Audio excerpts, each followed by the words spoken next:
I really feel like if you smoke a cigarette by yourself in your room when you're fucking depressed, it's a different effect than if you smoke that cigarette with a bunch of friends laughing and enjoying life.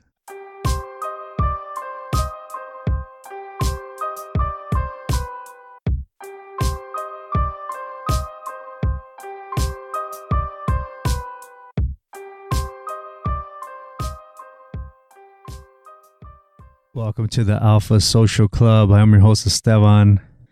What's up, beautiful people of this planet Earth, and maybe even from far beyond? Who knows? Can you imagine if there's a higher, more intelligent civilization out there that can listen to everything that we're fucking saying?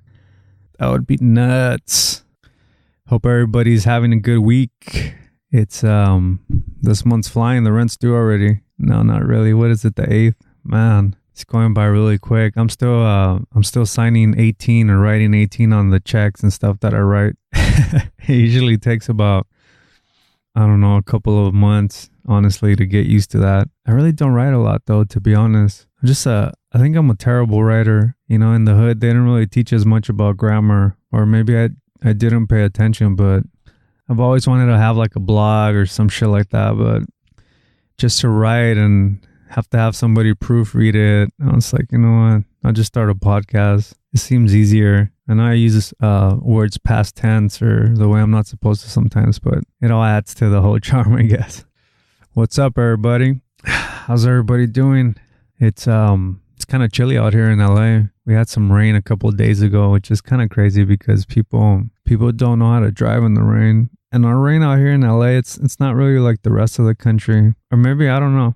But it's rare that it rains like really hard. Usually out here we have like little drizzles and stuff like that, and even when that happens, they're just out of control when they drive, man. It's pretty ridiculous to kind of try to commute out here, and it seems like it's so populated.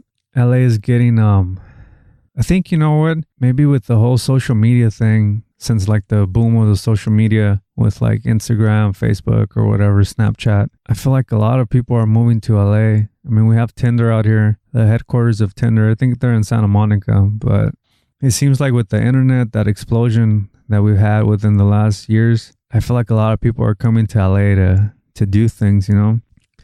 But it makes it kind of hard for us that are here sometimes. And I know it's first world problems, but traffic's just ridiculous sometimes. I have to do you know, when I started my other podcast that I have, I didn't realize how close of a community the whole Chicano community is, as far as like people that are in the industry. Like I've met a few actors. I don't want to name drop, but I've met a few actors, a few comedians that are in the business, and it's crazy when you are around like the rough neighborhoods, like where everybody struggles. It seems like everybody's out for themselves, you know. They don't want to help a neighbor out, or, you know, if somebody's having car problems in the morning, I mean, people don't really tend to try to help and pick their neighbors up, or even their families sometimes. But as I'm getting more and more into like the whole like successful, I guess, part of the Chicanos, the actors, the comedians, man, it's such a strong kind of little community out there. There's this Thursday I'm gonna have to go. We have a buddy that we met through the other podcast. His name is Big Citric. He's done a few things. He's done a few TV shows, and he's just starting to do stand-up comedy, and he's launching his new podcast, I think the 18th of January, and the guys from my other podcast are invited to do the first episode, and, you know, I got to go do that on Thursday, which is really cool, man. It's really cool to see, like, people just kind of going for it, and there's a whole kind of, feels like a movement that's happening within the Chicano community, where I feel like a lot of people that are producing art, whether there's film, comedy, music, whatever, I feel like a lot of people are starting to realize that, you know, the consumer, everybody out there, they're tired of listening to the same shit over and over. And a lot of cool new ideas are starting to come out within the community. And a lot of people are doing really cool stuff that's kind of not your conventional kind of approach. And I'm really excited. I mean, even me just doing this Alpha Social Club, I'm just some kid from Linwood, you know. If we were in the 90s, all this equipment, we would have probably robbed it from a store. I mean, I still remember the 92 riots, and I lived in an apartment complex in Linwood, and we used to have the back part of the apartment complex. It had like the garage with like the little private garage over the parking spot. It wasn't too crazy, but I remember when the 92 riots hit, like everybody was looting the stores, and they were just filling up those storage garages in the back of the apartment complex with like, man, all this shit from like Radio Shack, Anna's Linens, which is like, we had one by the house. They sold like bedding and curtains and all this shit, but the homies from the hood, they already knew that you know, they could slang this to the ladies, you know, the home wife, you know, she's always, you know, telling her husband to buy her this and that, and they were smart. And so I remember that was like what was going on in the 90s. So, you know, we've come along, a lot of people, man. I'm meeting a lot of people from like the same neighborhoods that I came up, and they're just doing like really cool things, you know. I was wondering what separates, like, you know, somebody that stays there and somebody that kind of sees it a little different and that comes out of that neighborhood. What's the difference? I mean, we're going through the same things, you know. There's maybe just one or two traumas that separate us, and maybe that's the factor. Who knows? But that's always something that's fascinated me for a long time is why do people that come from the same neighborhoods, why do they become different adults? Like, what's that different kind of element that steers somebody one way or the other? And I'm glad that I kind of got out of that, and you know, I didn't get anybody pregnant, I didn't get any STDs, I didn't get shot, I graduated from high school, and all that's like an accomplishment as a kid, you know. I remember, you know how you have like grad night back in high school. I remember we went to grad night, and I think we got back to school around 6 a.m. We were in Disneyland all night, and I remember when the bus came back, I was kind of like nodding off, and one of my buddies was like, "Hey, is that your mom out there?" And I was like, "Nah, dude, she's at home or something." And it was my mom. She was waiting for the bus, man. It was so embarrassing.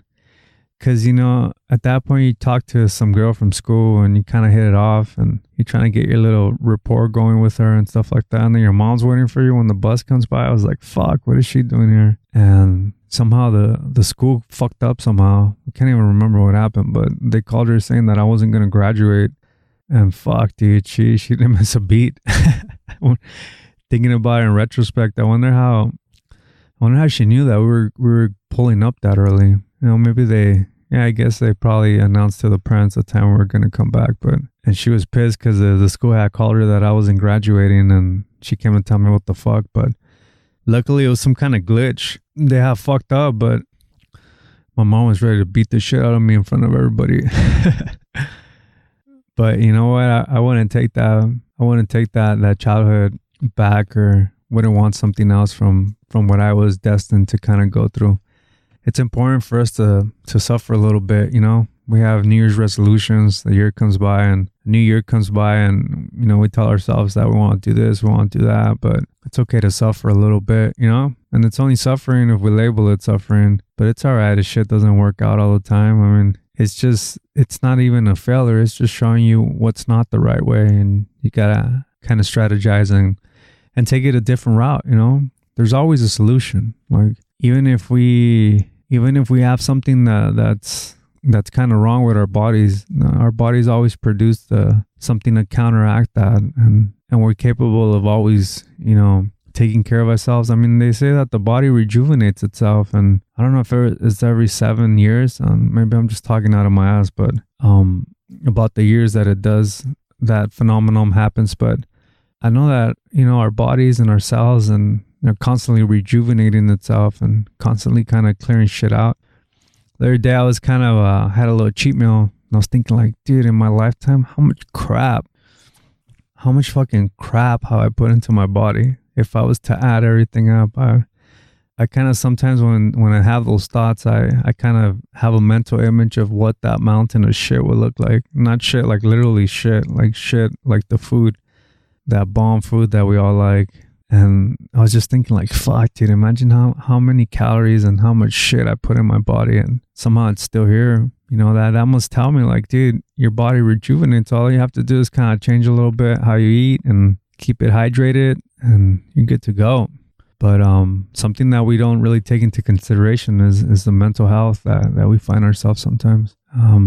With the rise of social media and our addictions to our phones, depression and anxiety also went up. You know, it's interesting to see the times that we're in, but mental health is really important because you hear it all the time. Stress will kill you. The reason that stress will kill you is because when you're stressed, your immune system is jeopardized. I mean, it's weakened. So if you're always stressed out all the time, you're pretty much, your guard is down, and that's why your health is compromised, because your defense mechanisms are kind of weak. Your body's trying to figure out, you know, how to run away from this lion, because your body doesn't know the difference between a fabricated and a real kind of incident. And just imagine like what we put ourselves through, man. I get a few little depression and anxiety episodes here and there. You know, we're not immune to that shit. Just recently, I felt like this pressure in my neck. As soon as the year started, I don't know, I guess I was kind of thinking about all the shit that's coming up and a lot of cool opportunities, and I started getting like this pressure in my neck, and I was like, fuck, what the fuck is this, you know? But I knew right away that I was just kind of stressing about shit, so I had to really, you know, really kind of step back. I did some of my Wim Hof breathing exercises and kind of figured out what the fuck was going on, and I finally was able to pinpoint to where it's at, and it was easier for me to kind of figure out, you know, what the fuck. But shit gets a little crazy, man. Yeah. Sometimes, you know, we go through a lot of weird shit. Like a few nights ago, I was kind of restless. It was maybe like 2 or 3 in the morning. I was trying to go to bed, and I don't know if I got some of that sleep paralysis shit that people talk about, but it was raining that night, and I felt like my sensitivity was like amplified, like 1,000%. Like all my senses and everything was like amplified. I was able to like hear like the drops come into the roof, and I was able to hear like the drops hit the leaves, and then somehow my TV was making like weird noise, and you know, when the neighbor would use the restroom, I can hear like the water going through the fucking pipes, and I was like, what the fuck's going on? And it was cool. It was fun, because at one point I felt like I was like astral projecting and shit. I was like, fuck.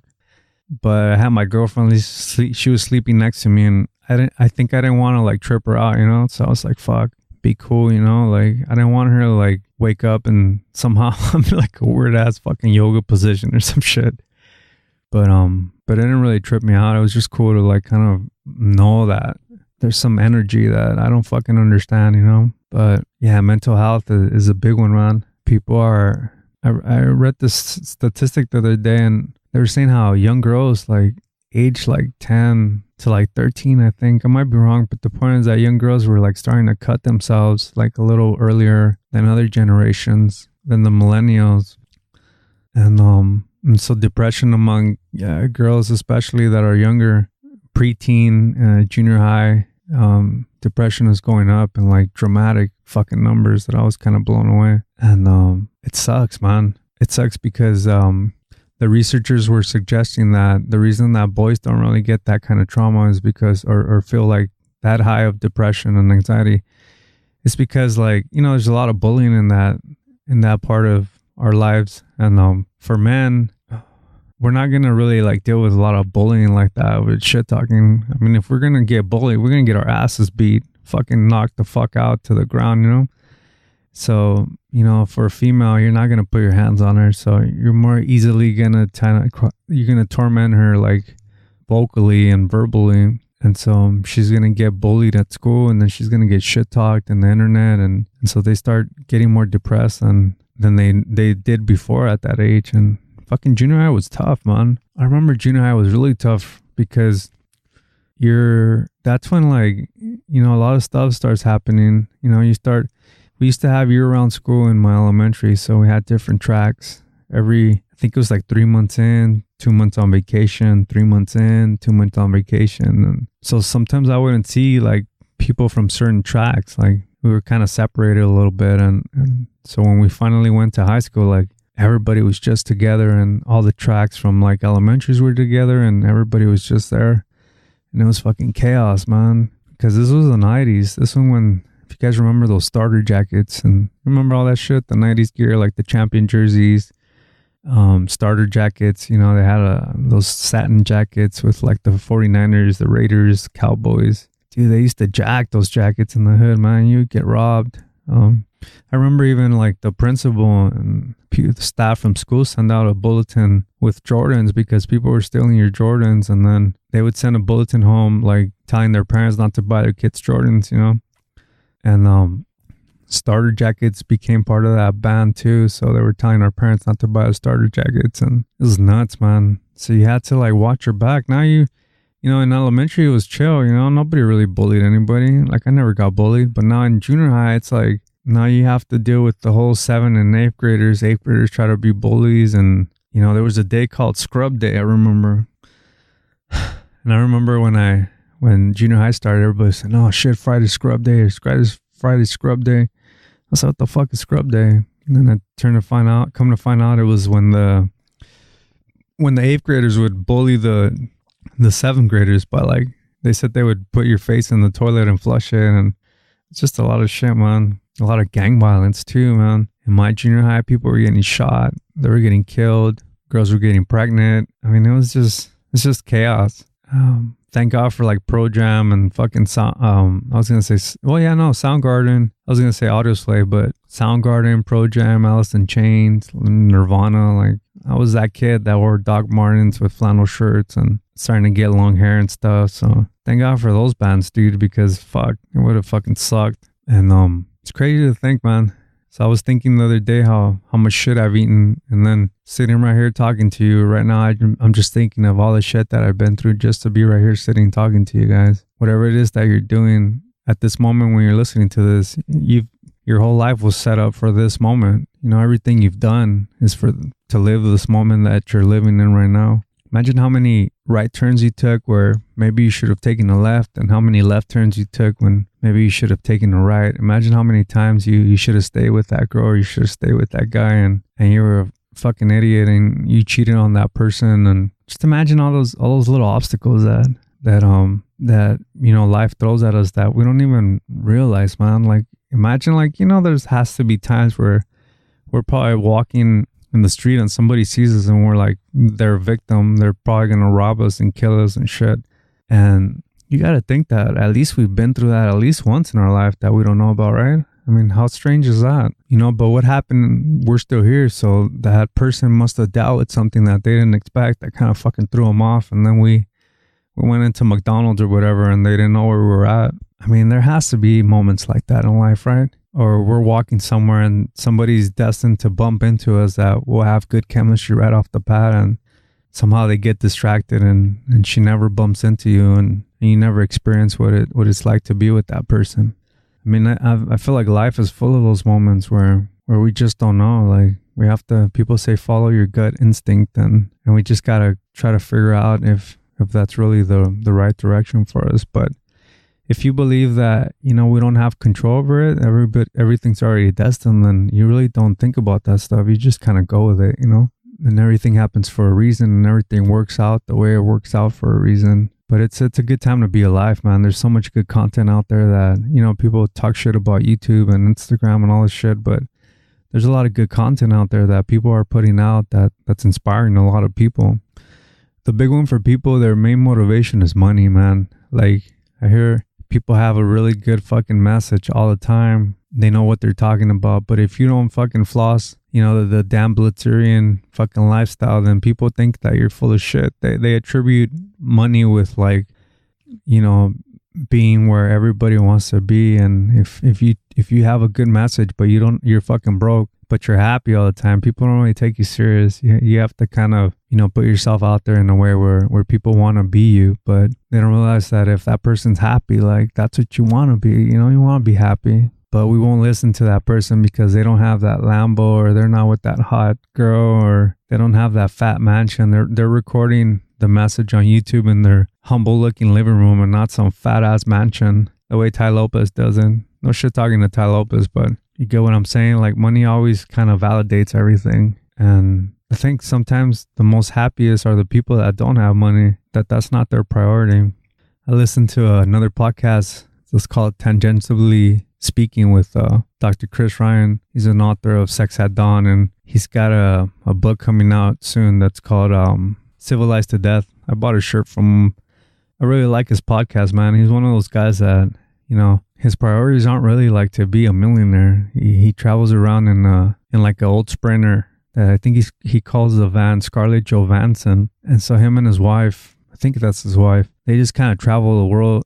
Well, he said he was going to Bali soon, but they travel the country just kind of interviewing people, and they seem so chill, man. It's like minimal kind of living where the essentials, man. As long as you have somebody to love, as long as you have your health and food and shelter, what more do you fucking want? You know, how amazing is it is to find somebody that you love and just kind of spend your time with that person. I mean, you feel like you're on fucking drugs, dude. It's a fucking high. You feel certain feelings that you feel complete, you know.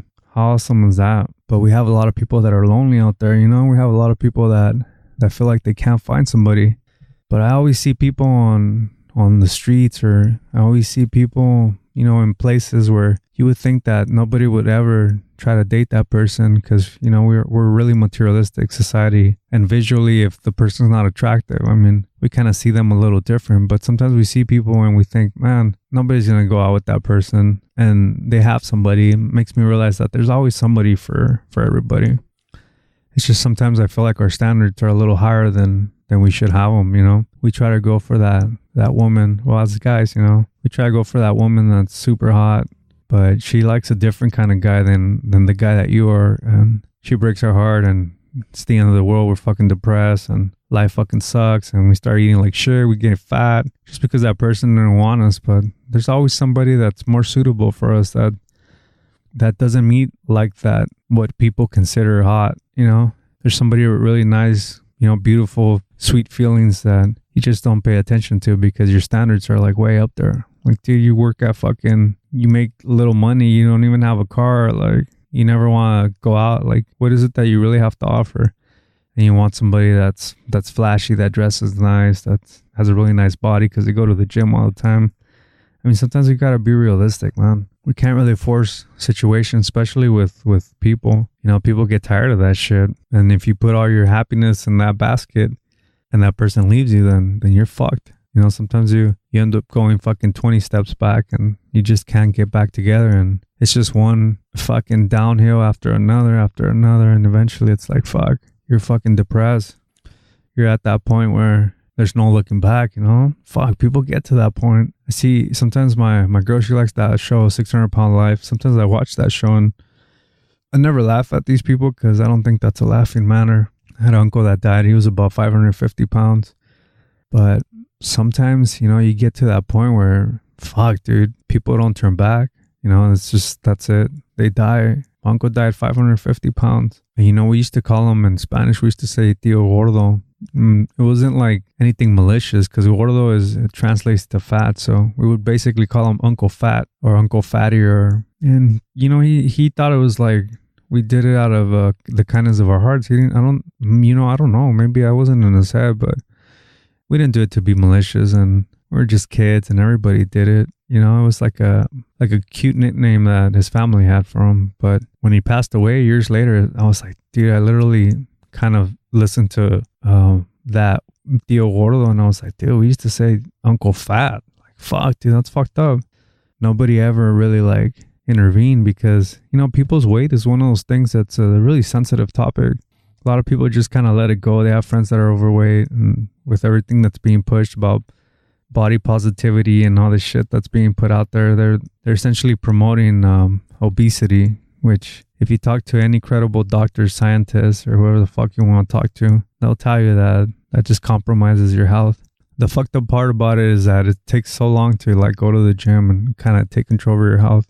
And what this movement is doing is it's basically not, if you go to the gym, like you're a fucking enemy and you're the bad person, where it takes fucking years of dedication and discipline and hard work to get to that point where you feel comfortable with your body. And, you know, that's going to create, you know, a lot of issues like this. Like, nobody ever intervened with my uncle. Nobody ever said, hey, do you know, he used to be the family cook. Every time there was a big party, he was the guy that was cooking all the meals and stuff. And I don't remember anybody ever telling him like, hey, dude, you need to chill. Like, why don't you go to the gym, or why don't you eat better and stuff like that? And nobody did anything. They just kind of let him go and kind of it's kind of tragic.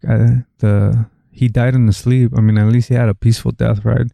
And the last drink that he had was a caramel frappuccino from Starbucks. When the ambulance came, or when they found him that he wasn't waking up, in the nightstand there was a big Starbucks caramel frappuccino. That shit has a lot of sugar in it, man. You know, but sometimes, you know, a lot of things are becoming something that we just kind of don't touch on. Weight is one of them. So that means that we're just gonna let our friends and family kind of have that kind of life without telling them like, hey man, let's go run, or let's go for a hike. But then again, I guess everybody's entitled to their journey, right? Who am I to tell somebody to lose weight? I mean, for some reason that's part of their path, right? They're supposed to go through that. Who am I, dude? I'm not Jesus. You know, what is it for me to tell that person the way they should live their lives? I just try to enjoy the people as much as I can that are around me, because I realize that, you know, they're not going to be here forever. It's important to have a good time with people around you. It's important to never be sad, you know. I was listening to, I think it was the Chris Ryan talk about, he said when he was living in Spain, he used to have, he would trip out how like the Spaniards, they would drink all the time wine, and they would have their siestas, and they would have like 2-hour lunches and feast and shit. And he was telling his buddy that was there, Spanish guy from Spain.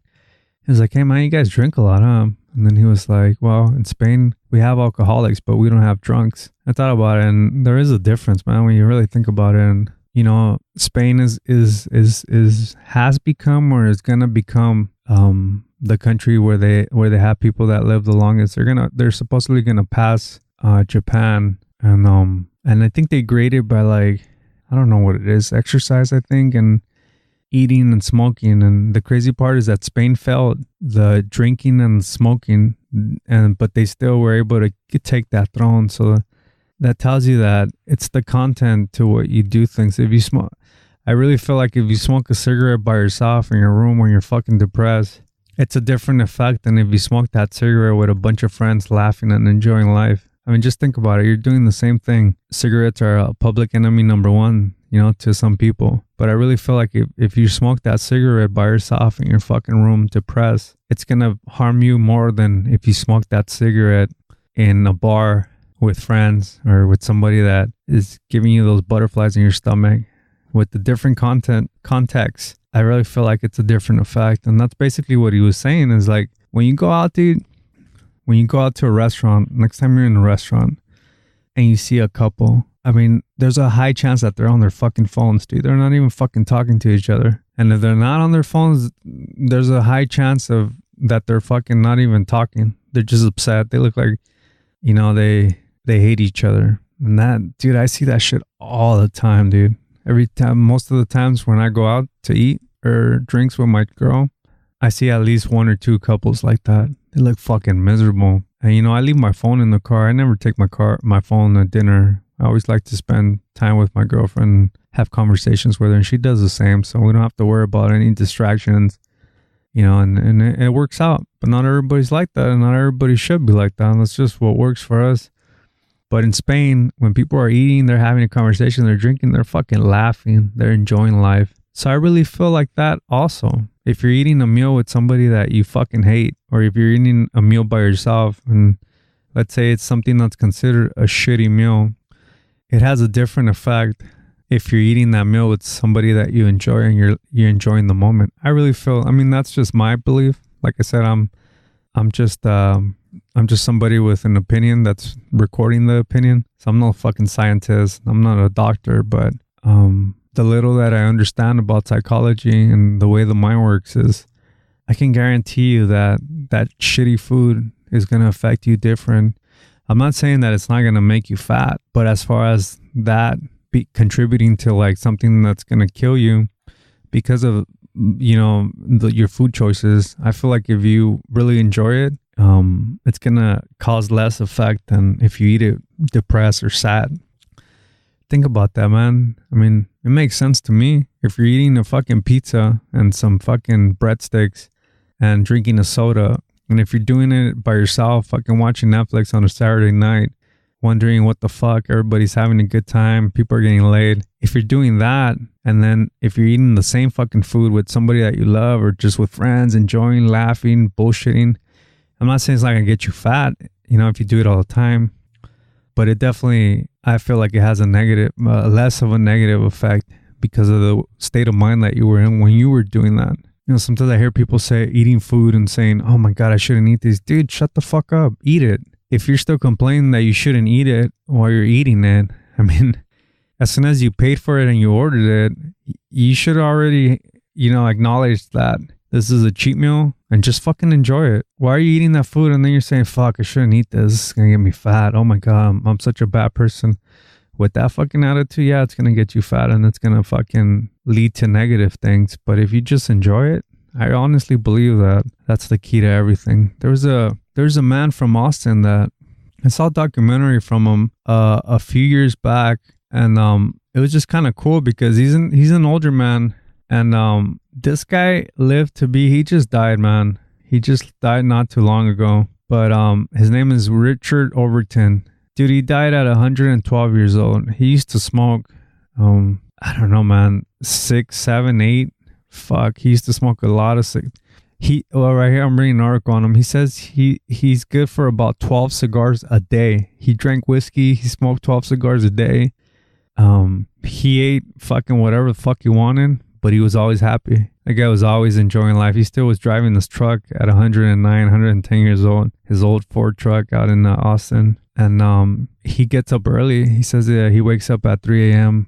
and brewing coffee and smoking cigars. And on his birthday, it says at about 2:30 in the afternoon, he had already smoked 6 cigars. He says, I'm happy every day while puffing a cigar in his home. I don't have no worries. I feel fine. I ain't got no aches, pains, or nothing. This is a man over 100 fucking years old, dude, smoking cigars. So if you're going to do it, just fucking enjoy it. Whatever it is that you fucking do, like, just enjoy it. Have a happy fucking state of mind while you're doing it. Because if you really feel like it's going to give you cancer, it's going to fucking give you cancer.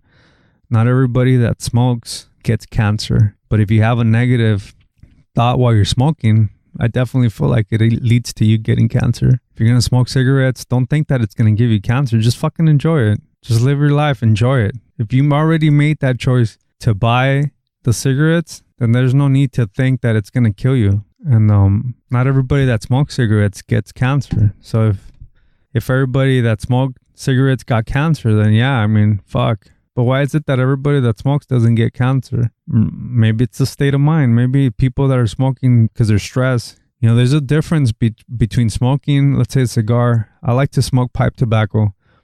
So if I'm smoking my pipe, there's a difference between relaxing and being stressed out and trying to relax smoking.